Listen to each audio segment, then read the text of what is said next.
Mirëmbrëma të gjithëve, ky është edicioni qendror i lajmeve. Në studio tani jam me kolegun Harbi Alia. Mirëmbrëma Harbi. Ora, mirëmbrëma. Sonja dhe Zotrinja me Ola Brukon ju njohim së bashku me titujt kryesor. Mazhoranca votoi sot shqyrtimin me procedurë të përshpejtuar të ligjit për lojrat e fatit, i cili do të mundësojë mbylljen e basteve sportive dhe kazinove më 31 dhjetor. Kryeministri Edi Rama deklaroi se është kundër monopolit të basteve online, por i hapur për diskutime. Sipas Ramës, po organizohet një fushat kundër këtij vendimi me mesazhe të orkestruara nga burgu 313. Pas ultimatumit të qeverisë për mbylljen e portaleve online, OSBE ka nisur një letër kryeministrit Edi Rama ku i ka shprehur shqetësimin për efektet negative në lirinë e medias që mund të sjellë mbyllja e tyre. Sipas përfaqësuesit të OSBE-s Harlem Desir, nëse vihet në zbatim kjo praktik mund të kufizojë adresimin e publikut në burime të larmishme informacioni. OSBE ka kërkuar nga autoritetet shqiptare të rishikojnë këto masa.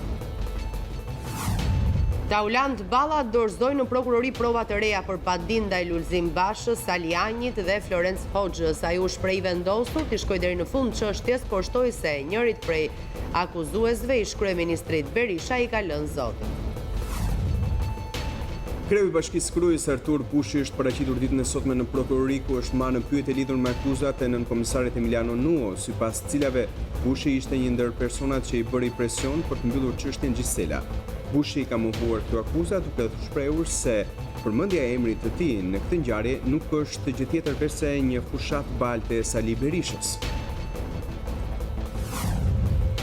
Arkimend Lusha, i njohur si Stresi, u arrestua dje në një hotel në Linz. Policia publikoi pamjet e arrestimit dhe deklaroi se Stresi ishte pjesë e një grupi që shiste drogë në Tiranë.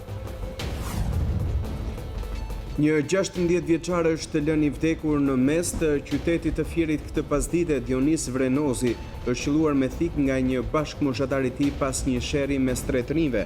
Policia ka identifikuar autorin e vrasjes 17 vjeçare me iniciale FG dhe ka shpallur në kërkim. Presidenti i Amerikës Donald Trump i ka kërkuar Turqisë pamjet e vrasjes së gazetarit saudit nëse ekzistojnë siç pretendohet. Burime pranë hetimit janë shprehur se kanë regjistrimin e torturës që i bëhet Xhemal Khashoggit në ambasadën saudite.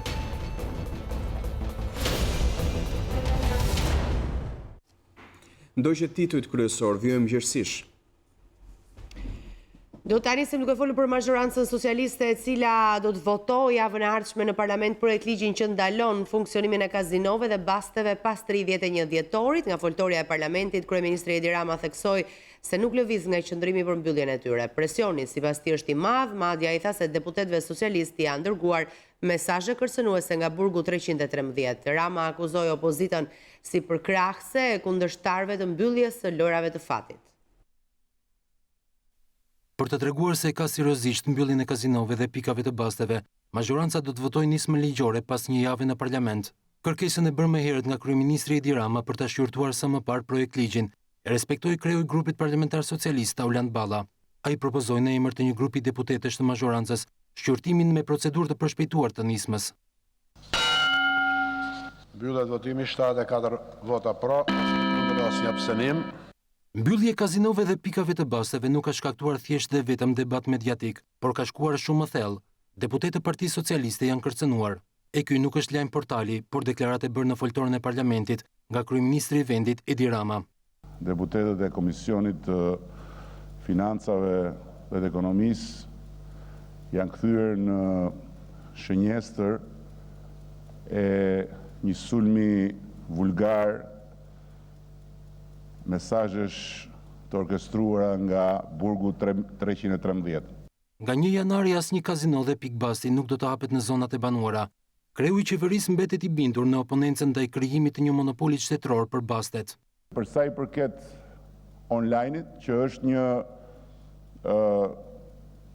drejtim shumë kompleks, siç tregojnë dhe eksperiencat e vendeve të tjera, do të arrijmë në një konkluzion të studiuar dhe mbi bazën e cilit do të mund të kemi një diskutim më tutje.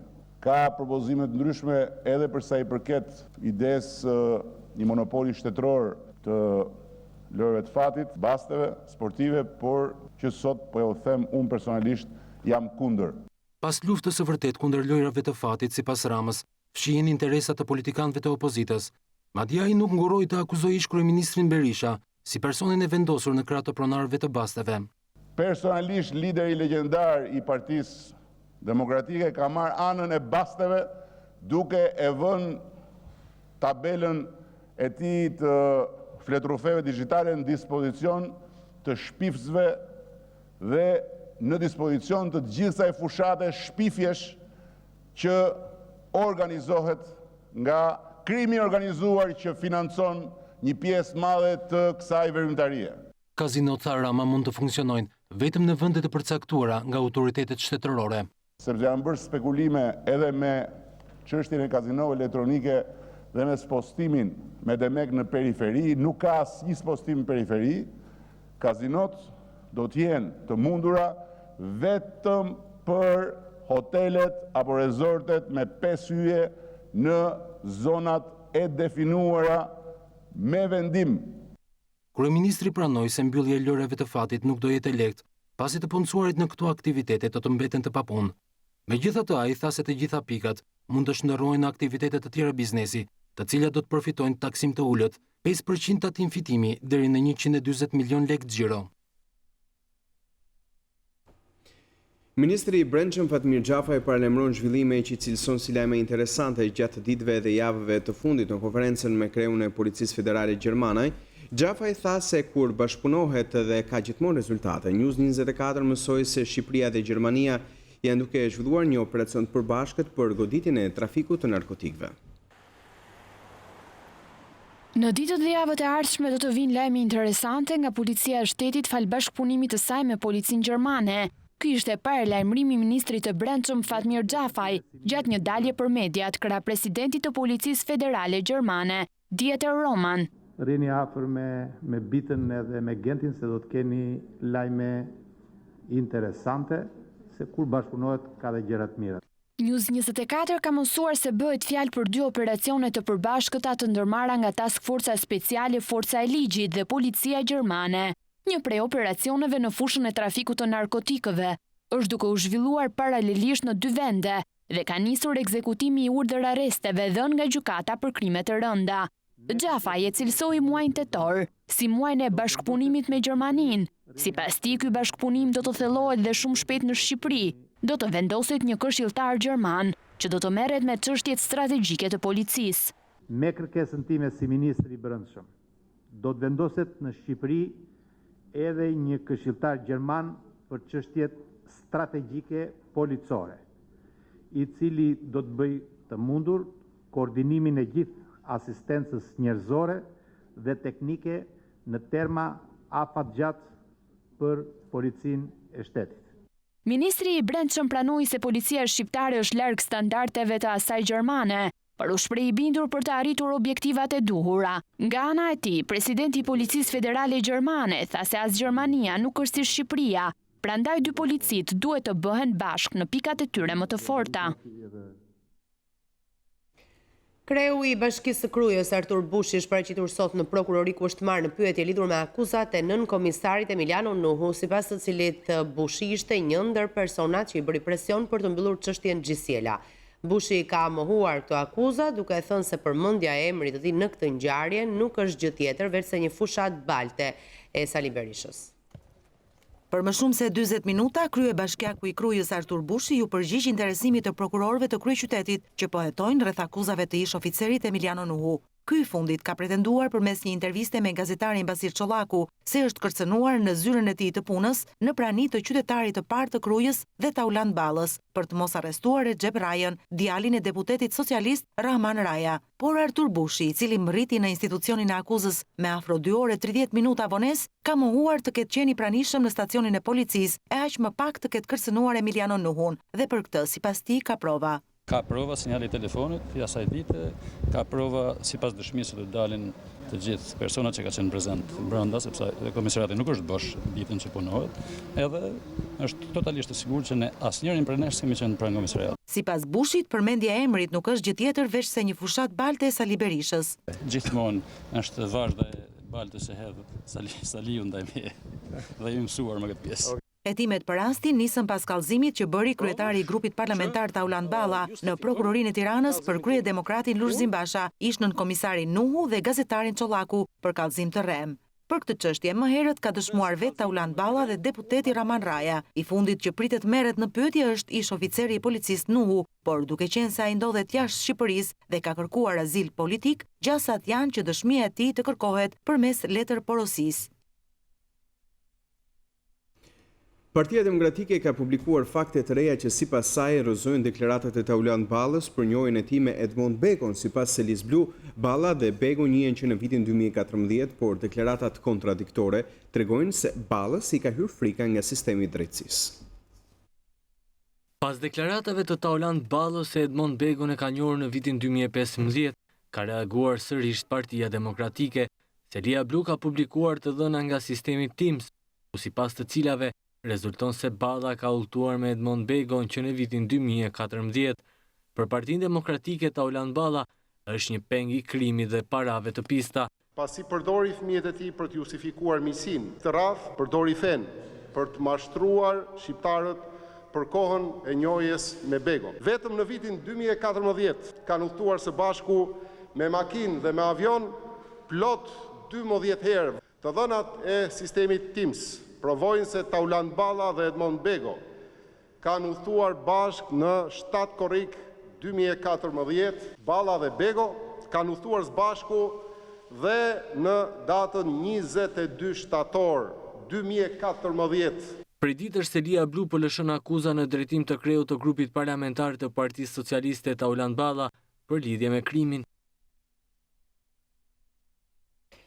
Arkimend Lushaj, reper i njohur si Stresi, u arrestua dje në një hotel në Linz. Policia publikoi pamjet e arrestimit dhe deklaroi se Stresi ishte pjesë e një grupi që shiste drogë në Tiranë. I zhveshur në shtratin e një hoteli në periferi të Tiranës me pistolet dhe kokainë në kokat e krevatit. Ky ishte momenti i arrestimit të reperit Arkimend Lushaj, të njohur me emrin e artit Stresi. 31 vjeçari u arrestua të mërkurën pas vendimit të gjykatës së shkallës së parë në Tiranë, e cila dha masën arrest me burg me akuzën pjesëmarrje e një grupi kriminal i specializuar për trafik droge dhe krime kundër personi. Policia bën të ditur se gjatë arrestimit në një hotel në Linz, Stresit janë gjetur dhe sekuestruar një sasi e vogël kokaine, një pistolet e tipit Pietro Beretta, si dhe 12 fishek, ndërsa në gjendje të lirë për mos kallëzim krimi për këtë ngjarje, po hetohet edhe një vajzë 20 vjeçare nga Tirana. Burime nga policia thanë se Arkimend Lushaj ishte prej një viti në përgjim. Stresi është përgjuar teksa komunikon me disa persona për trafikun e drogave. Është dëgjuar teksa orienton shitësit të çojnë drogë në disa vende, kryesisht lokale nate. Urdhër arresti ndaj tij u ekzekutua, pasi kishte informacione se do të largohej jashtë vendit. Pritet që në ditët në vijim të ketë arrestime të tjera në Tiranë, të personave të dyshuar si pjesë e grupit kriminal, ku ishte edhe reperi i njohur. Ky grup dyshohet se vepronte me shitjen e drogës në zonën e ish-bllokut, por edhe në periferi të Tiranës.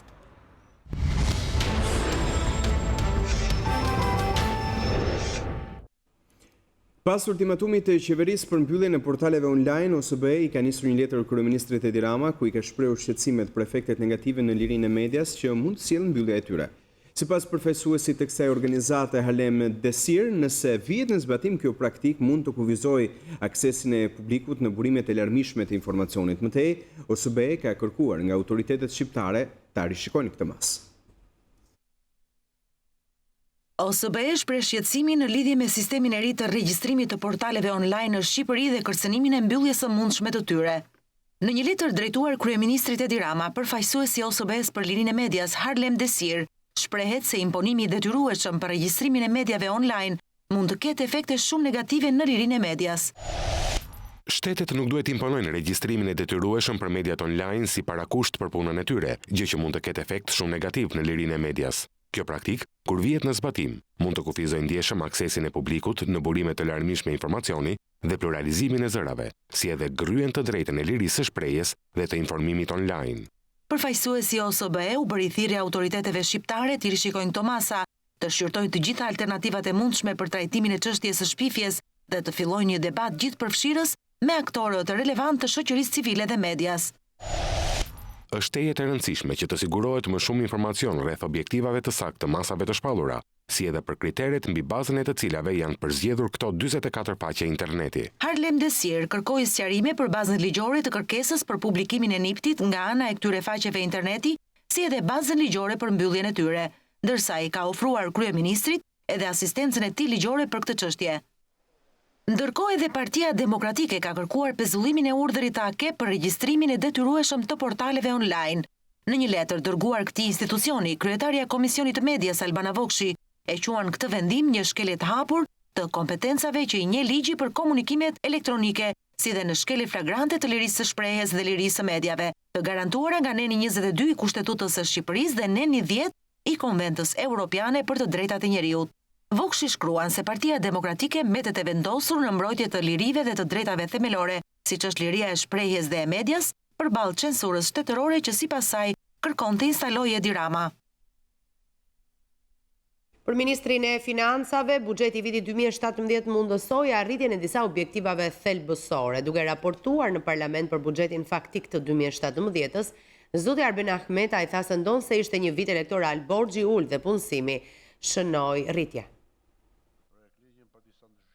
Pa praninë e opozitës në parlament, majoranca diskutoi buxhetin faktik të vitit 2017. Për Ministrin e Financave Arben Ahmeta, ndonse 2017-a ishte një vit elektoral, borxhi ul dhe deficiti mbeti pa ndryshuar.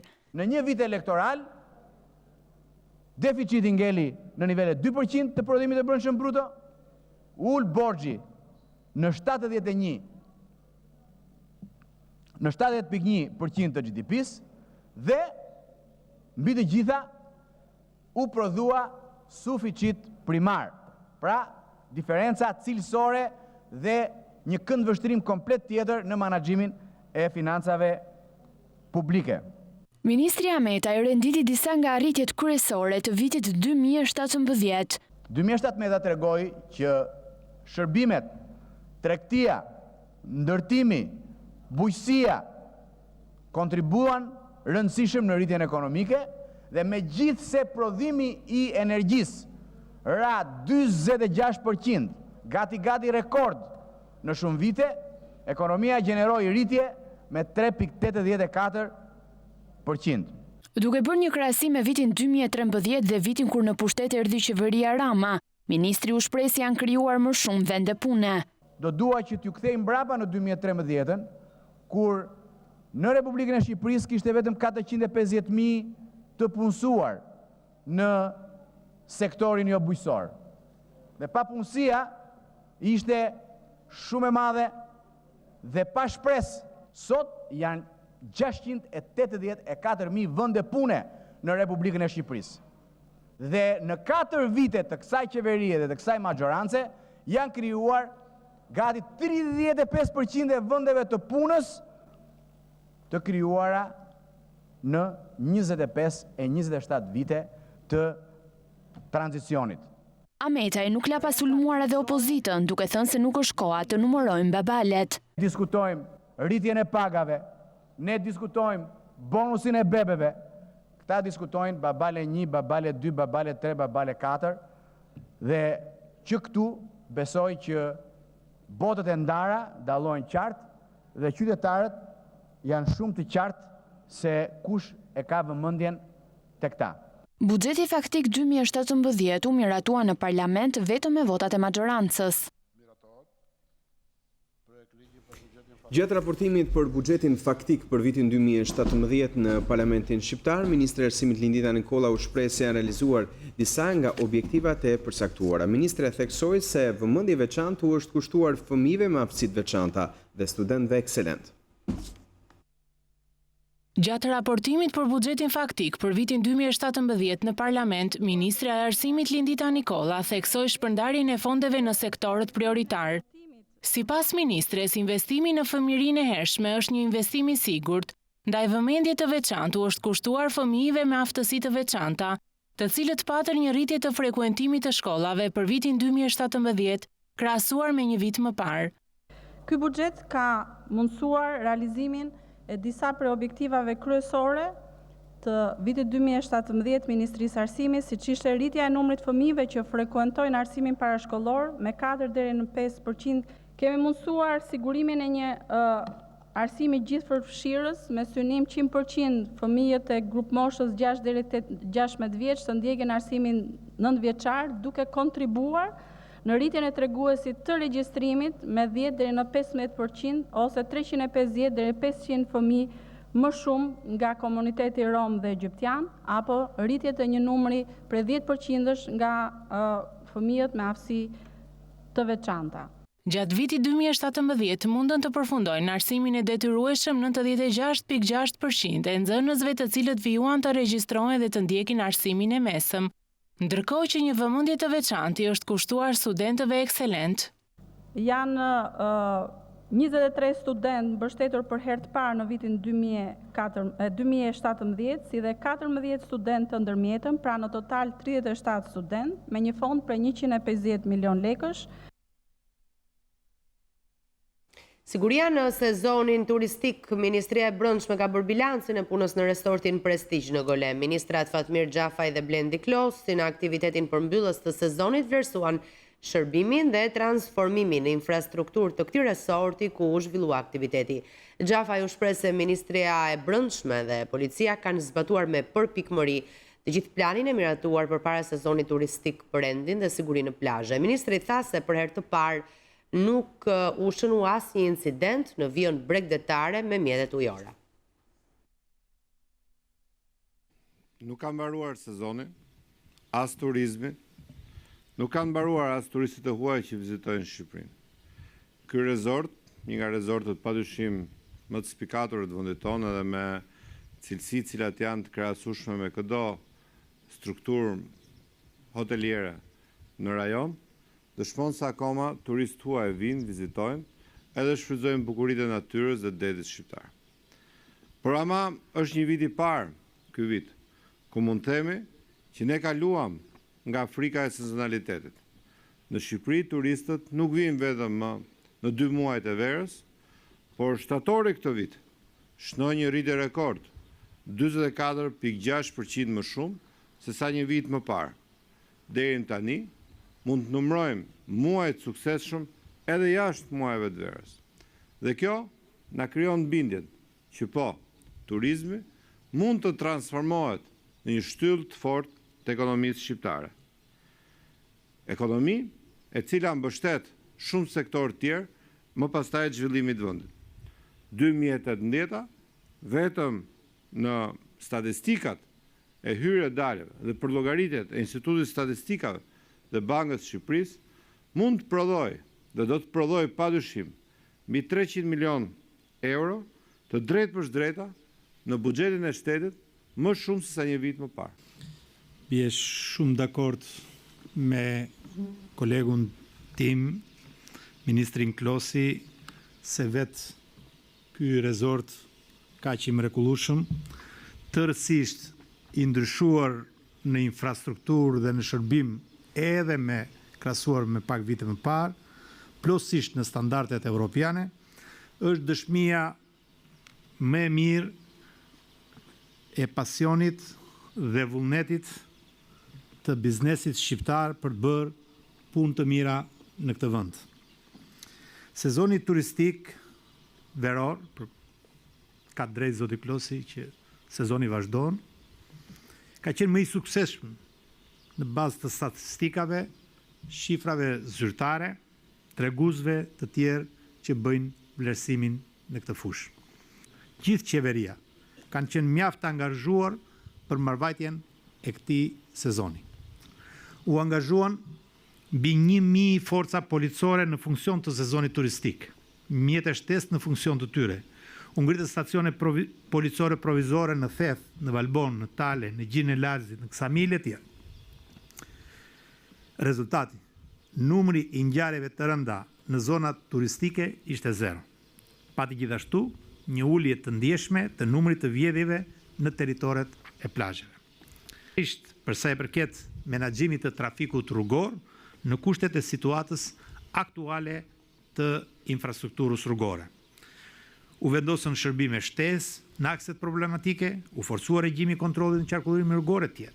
Rezultati, gati 100 aksidente më pak dhe një ulje ndjeshme e aksidenteve me pasoja. Në bashkëpunim me bashkitë, me operatorët privat dhe me biznesin, u vendosën rregulla për qarkullimin e mjeteve ujore dhe njëkohësisht për zonat e larjes në det pushuesve dhe natyrisht rregulla më të forta për përdorisuesit e mjeteve. Rezultati, për herë të parë, nuk kemi asnjë lloj incidenti me mjetet ujore në vijim bregdetare të të gjithë territorit të Republikës së Shqipërisë. Ministra e Drejtësisë Tila Gjonaj premton shkurtim të afateve në dhënien e shërbimeve nga zyrat e regjistrimit të pasurive të paluajtshme. Në interpelancën online të zhvilluar me përfaqësues nga sektori bankar, noterët dhe ndërtuesit, Ministra Gjonaj u shpreh se nuk do të ketë më raste selektive në dhënien e një shërbimi. Në interpelancën e kërkuar përmes platformës së bashkëqeverisjes të një grupi përfaqësuesish nga sektori bankar, noterëve dhe ndërtuesve, Ministria e Drejtësisë Tilda Gjonaj premtoi shkurtim të afateve në dhënien e shërbimeve nga zyrat e regjistrimit të pasurive të paluajtshme. Ministria tha se ka fluks të madh kërkesash që pritet të zgjidhen me shtimin e punonjësve, por edhe ofrimin online të shumë prej tyre. Një numër të konsiderueshëm të shërbimeve që ofrohet nga ZRPP-t të ofrohen nëpërmjet sistemit elektronik, pra të jenë shërbime elektronike. Dhe aktualisht janë 51 shërbime të cilat ofrohen në mënyrë elektronike. Në hipoteka nuk do të ketë më raste selektive për dhënien e një shërbimi. Ministria siguroi se shërbimi do ofrohet brenda afateve ligjore.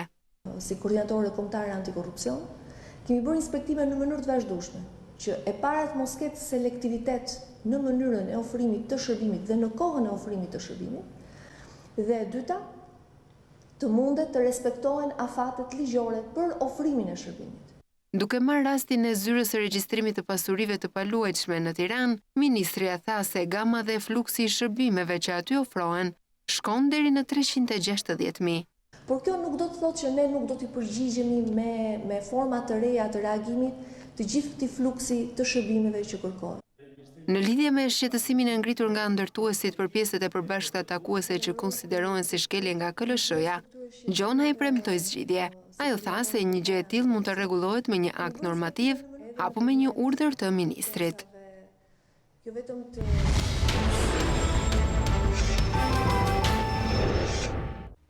Një 16 vjeçar është lënë i vdekur në mes të qytetit të Fierit këtë pasdite. Dionis Vrenozi është qelluar me thik nga një bashkëmoshatar i tij pas një sherri mes tre të rinjve. Policia ka identifikuar autorin e vrasjes së 17 vjeçari Florian G dhe ka shpallur atë në kërkim. Do të lidhem tani për më shumë detaje në lidhje me këtë ngjarje e cila ka ndodhur pikërisht në këtë vend që shikoni në pamje. Ja tek dallohen qartazi edhe njollat e gjakut. Kolegu Ervis Kuçi do të na informoj në lidhje me debatin që është zhvilluar me të rinjt, debati i cili ka degeneruar deri në përdorimin e mjeteve të forta dhe ka prodhuar së fundmi një tjetër viktim, mjeteve të ftohta ndjes. Ervis, përshëndetje. Përshëndetje Ola, ne jemi pikërisht në vendin ku pak orë më parë ka ndodhur edhe një debat mes tre të rinjve, sipas të cilit ka mbetur i vdekur një 16 vjeçar. Ashtu si kundër thatë edhe ju, policia e Fierit shpalli në kërkim autorin e kësaj ngjarje, një 17 vjeçar që ishte shok me viktimën, shtetasin me iniciale FG, që më vonë u identifikuar si Florian G, dhe për shkak të moshës smitur nuk u bëi ditur identiteti i tij, ndërkaq që lajmi i fundit qëndron në faktin që 17 vjeçari është vetë dorëzuar për forcat e policisë të Fierit vetëm rreth 3 orë pas kësaj ngjarje. Pikërisht ka qenë një kontroll i gjithë zonës, jo vetëm këtu ku ka ndodhur ngjarja, por edhe pranë vendbanimeve të dy të rinjve, që ka bërë të mundur edhe vetë dorëzimin e 17 vjeçarit. Burimet fundit kanë bërë me dje se 17 vjeçari është dorëzuar për forcat e policisë të Fierit, duke i dhënë fund edhe kërkimit për të vetëm 3 orë pas kësaj ngjarje që tronditi qytetin e Fierit. Nëse do të riktheheshim pas ngjarjes, ajo ka ndodhur rreth orës 16:30 të ditës së sotme, pikërisht këtu në vendin që quhet si kryqëzimi i zogut të Zim në qytetin e Fierit. Sikundur mund ta shihni edhe nga pamjet, është një zonë tepër e frekuentuar e veçanërisht në orën 14:30, atëherë kur ka ndodhur edhe sherri, kalimi dhe qarkullimi automjeteve ka qenë i madh. Nësoj se tre të rinj kanë debatuar me njëri tjetrin e më pas 17 vjeçari kanë thirrë edhe pikën për të qelluar shokun e tij. Burimet pa konfirmuara dhe nga vendi i ngjarjes kanë bërë me dje se është qelluar vetëm me një pikë, e ndërkaq që goditja ka rezultuar fatale për 16 vjeçarin. Burimet nga vendi i ngjarjes kanë deklaruar paraprakisht se pasi është goditur ai ka ecur për pak e më pas është trirë në trotuarin pas shpatullave të mia, ku mësohet se ka mbërritur edhe autoambulanca e nuk ka mundur dot ta çojë të gjallë në spitalin e Fierit, ku ka mbërritur i pajetë. Aventura e 17 vjeçarit tashmë ka marrë fund, ai është dorëzuar për policinë e Fierit, ndërkaq që do të merret në pyetje lidhur me këtë ngjarje dhe rrethanave që kanë çuar atë të godas pikërisht shokun e tij. Fillimisht është raportuar për një debat mes tre të rinjve, e ndërkaq që do të zbulohet edhe gjithë dinamika e kësaj ngjarje pasi 17 vjeçari të merret në pyetje në mjediset e drejtorisë policisë së Fierit. E qartë, faleminderit. Faleminderit juve.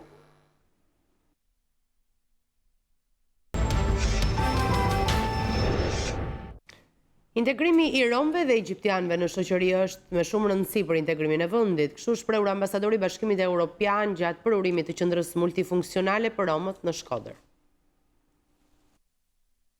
Ambasadori i Bashkimit Evropian në Shqipëri, Luigi Soreka, gjatë përurimit të qendrës multifunksionale për romët në Shkodër, u shpreh se qeveria shqiptare duhet i ndihmojë më tepër këto komunitete të varfra, pra të ketë një zgjidhje të qëndrueshme dhe afatgjatë.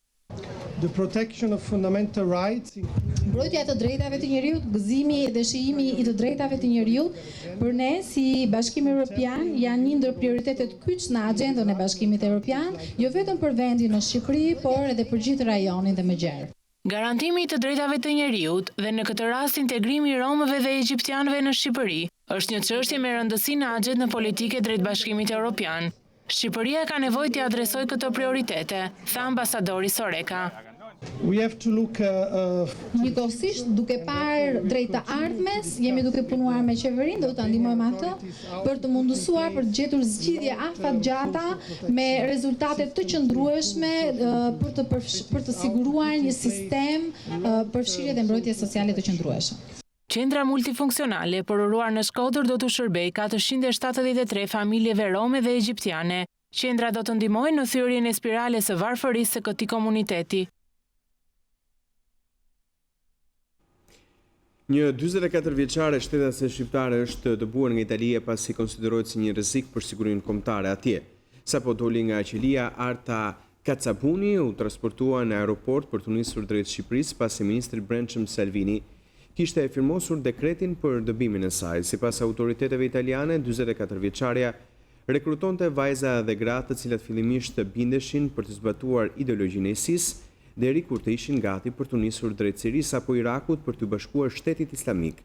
Në përgjimet që janë përdorur si prova kundër shqiptares, është edhe një bisedë ku ajo komentonte sulmin në selinë e revistës satirike Charlie Hebdo, ku ajo shprehej se në Paris është bërë një punë e mirë. Allahu i shpërbleft. Arta Kacabuni jetonte në Itali prej vitit 2003, por përfshirja e saj në organizatën terroriste u konfirmua në vitin 2015. Zvarritja e punimeve prej 9 vitesh në rrugën Qukës Qafploç është kthyer në një problem për banorët e fshatrave përreth. Ata shprehen të shqetësuar pasi prej vitesh jetojnë mes pluhurit dhe ndotjes që shkaktohet nga rruga e cila nuk dihet se kur do të përfundojë. I konsideruar si një segment i rëndësishëm që bën të mundur shkurtimin e një distance të madhe të juglindjes së vendit me kryeqytetin, rruga e Qukës Qafploç është kthyer në një nga akset më problematike për banorët.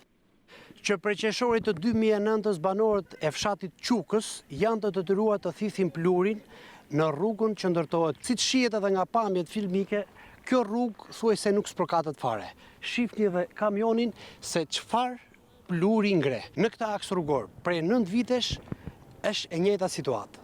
Punimet e nisura që prej vitit 2009 dhe zvarritja e tyre ka bërë që banorët e fshatrave në Shukës të jetojnë për vite me radhë mes plurit dhe ndotjes. Pluri madh, o të merrëzi, 10 vjet akoma do shtrohet e rrugë. Ma i keq nuk ka. Jemi pikë hallit për të plurit. Na mëti. Pluri është. Kanë provuar atë ziftin men që e kanë vënë aty për të shtruar rrugën me zift, ajo dhe ma keq. Veç ne si komunitet, si popull dhe si zondu, po dhe shkolla, ku është shkolla mesme, nuk u intereson se çfarë bëhet, po vdesim. Edhe pse ishte parashikuar që rruga të përfundojë në qershor të këtij viti, duket se sërish shafatet do të shkelen, ndërsa Ministri i Infrastrukturës, Damian Gjiknuri, në inspektimin e fundit që i bëri kësaj rruge, tha se shpreson që ajo të përfundojë në vitin 2019. Do të vjojmë me të tjera zhvillime. Djegja e mbeturinave në vend grumbullimi në fushë Krui është kthyer tashmë në një problem tepër shqetësues për banorët atje. Ata vjojnë të thithin gazet helmues, të cilat përbëjnë një rrezik për sëmundjet kanceroze. Këto janë pamjet që vijnë nga fshati Halili i fushë Krujës. Ky zjarr për djegjen e mbeturinave dyshohet se është shkaktuar qëllimisht nga persona të pa identifikuar. Banorët jashtë kameras pohojnë se një natë më parë disa kamion hodhen në këtë vend grumbullim mbeturinash, rreth 80 ton hudhra, qepe, perime, të cilat ishin të kalbura e më pas u është vënë flaka. Kryetari i fshatit Halil, Flamur Halili, thotë se nga kjo ndotje alarmante vetëm në këtë fshat kanë vdekur rreth 15 persona me sëmundje kanceroze. Ne nga banorët ankesa kemi për ditë, sepse po i vujnë dhe po jetojnë ditë për ditë. Po të vish në mëngjes heret nuk mundet me hap dritarë dhe nuk dilet në fshat. Janë shumë të rrezikshme, janë vdekje prurse, këtu në fshatin tonë mund të ketë me raste mbi 10-15 viktima të vdekur nga kanceri nga këta sëmundje. Flamur Halili bën thirrje bashkisë të marrë masa urgjente për këtë situatë të krijuar. Ne i bëjmë thirrje, lutemi qeverisë, lutemi pushtetit, bashkisë, të vejtë dorë, t'i grobosi. Rreth 600 restorante në diaspor me pronar shqiptar apo që menaxhohen nga shqiptarët janë evidentuar nga përfaqësitë diplomatike për të qenë në dispozicion të eksportuesve dhe shoqatave të agrobiznesit në Shqipëri. Qëllimi i kësaj nisme në kuadër të diplomacisë ekonomike është timi dhe mundësia për rritje të potencialit të eksportit. Pavarësisht të rritjes së standardeve të cilësisë së produkteve shqiptare, hyrja e tyre në tregjet e jashtme vijon të mbetet një sfidë jo e lehtë. Në mbështetje të eksportit të këtij potenciali të prodhimeve tipike vendase, Ministria e Bujqësisë dhe ajo për Europën dhe punët e jashtme ka nisur një projekt të përbashkët. Eksporti është një sfidë jo e lehtë për gjithë ne, ndaj na duhet më shumë se sa ministria, na duhet më shumë aktorë, na duhet bashkëpunim. Ndaj vendosim që të bëhemi bashkë me Ministrinë për Europën dhe punët e jashtme për të bashkuar forcat në këtë objektiv që i kemi vënë vetes. Pra, t'i nxjerrim prodhimet e shkëlqyera shqiptare në tregun ndërkombëtar. Rol të rëndësishëm në këtë nismë ka patur diplomacia ekonomike që përmes një projekti ka arritur të evidentojë të gjitha baret e restorantet me menaxher shqiptar në të gjithë botën. Kjo databazë do të shërbejë sipas ministrit të jashtëm Ditmir Bushati për njohjen e produkteve shqiptare dhe futjen e tyre në treg. Një nga qëllimet e projektit cilin ne kemi eksperimentuar së bashku me gjithë trupën tonë diplomatike, kryesisht në Europë dhe në Amerikën e Veriut, kishte të bënte me evidentimin e restoranteve shqiptare, pra që kanë pronar shqiptarët apo restorantet cilat menaxhohen nga shqiptar. Janë rreth 600 në bazën tonë të dhënave dhe jemi shpresë plot që një pjesë e tyre janë të gatshëm për të përfshirë si pjesë të menus apo të asortimentit tyre mallra që e kanë origjinën në Shqipëri. Sipas ministrave të bujqësisë dhe atij të jashtëm, paralel me këtë projekt po punohet edhe për rritjen e promovimit të prodhimeve tipike vendase dhe certifikimin e tyre. Kjo përmes draft ligjeve që pritet të miratohen brenda aktiviti. Tregtarët e tregut industrial në qytetin e Durrësit kanë protestuar përpara bashkisë duke kërkuar largimin e tregtarëve ambulant, pasi kjo sipas tyre po prish rregullat e konkurrencës së ndershme. Një grup tregtarësh të tregut industrial në Durrës kanë protestuar mëngjesin e kësaj të enjte përpara dyerve të bashkisë. Ata kërkojnë disiplinim dhe largim të tregtarëve ambulant, sepse sipas tyre po prishin rregullat e konkurrencës dhe tregtisë së lirë. Bashkia të lajmëroj policinë bashkiake mos lërë mo tregtarë të shesin nëpër rrugët, ne po punojmë për një cobuk. Aty ne i paguajmë detyrimet tona. Kur fuqia blerëse është shumë e dobët, ne dalim shumë dobët atje, protestojmë që bashkia të heqin këto tregtarë siç punonim ne dikur nëpër rrugë, të sjell atje, që edhe të marrin emër tregu. Sipas tyre, bashkia me mekanizmat e saj duhet të ndërhyjë, pasi kjo po çon në falimentimin e tregtarëve të ndershëm. Çfarë paguajmë detyrimet? Që ti mos të lërë me njerëz nëpër rrugë. Kemi qenë te policia bashkiake 2-3 herë. Aty na kanë thënë që do e shikojmë këtë punë, deri tash pa rezultat.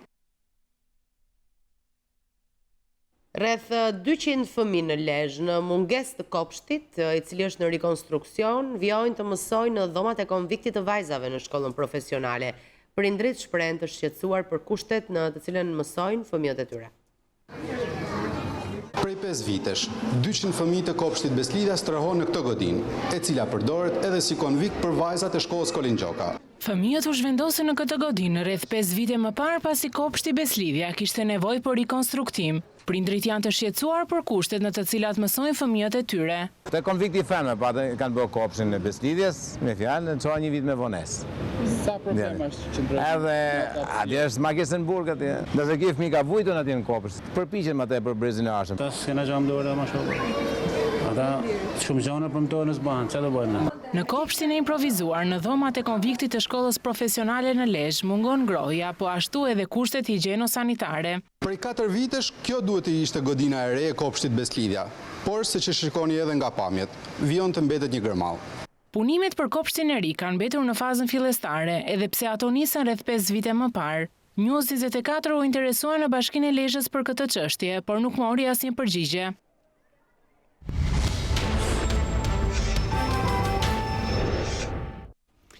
Diplomati Shaban Murati boton librin Kalvari diplomatik i shtetit të Kosovës, në cilën analizon situatën diplomatike në cilën gjendet shteti i Kosovës këto 10 vitet e fundit. Vëmendja në libër i kushtohet edhe analizës së procesit të bisedimeve në Bruksel midis Kosovës dhe Serbisë. Mjeshtri i madh në diplomaci, Shaban Murati boton librin Kalvari diplomatik i shtetit të Kosovës, në të cilin sjell analizën e situatës diplomatike dhe çështjet më të mpreta me të cilat është përballur shteti i Kosovës në 10 vitet e fundit.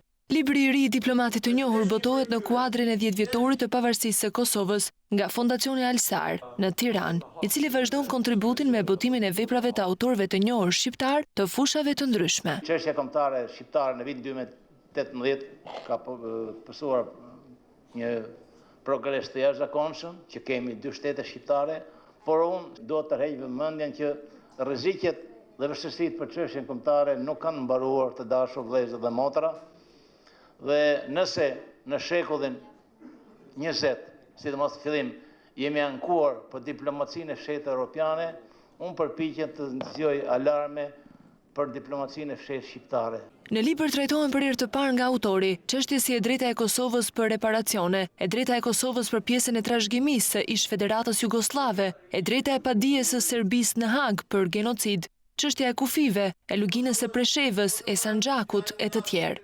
Shkrimet analitike në këtë botim përmbledhin një hapësirë kohore nga fundi i vitit 98 e këtej, por për situatën aktuale është më lehtë posaçërisht shkrimi i fundit i zotit Murati, që i përket mesit të gushit që lan pas, ku i kujton së dashur Prishtinë se harrimi i prioriteteve çon në humbje. Një vëmendje të veçantë në libër i kushtohet analizës së procesit të bisedimeve në Bruksel midis Kosovës dhe Serbisë dhe implikimet e tij gjatë viteve deri në 2018, kur doli në plan të parë çështja e një marrëveshje përfundimtare të normalizimit të marrëdhënieve midis 2 shteteve. Kalvari diplomatik i shtetit të Kosovës i Shaban Muratit vjen fill pas botimit të fundit të autorit. Çështja e paqenedetit, një intrigë diplomatike greke apo shqiptare? Ne kemi ardhur në fund të këtij edicioni informativ. Zhvillimet më teshme i gjeni të pasuruara në balkanweb.com, klikoni aty për shfletuar gazetën shqiptare, mund dëgjoni radion shqiptare, na ndiqni drejt për drejt në internet në live stream në YouTube dhe në Facebook. Do të ndajemi këtu së bashku, natën e mirë. Mirupafshim.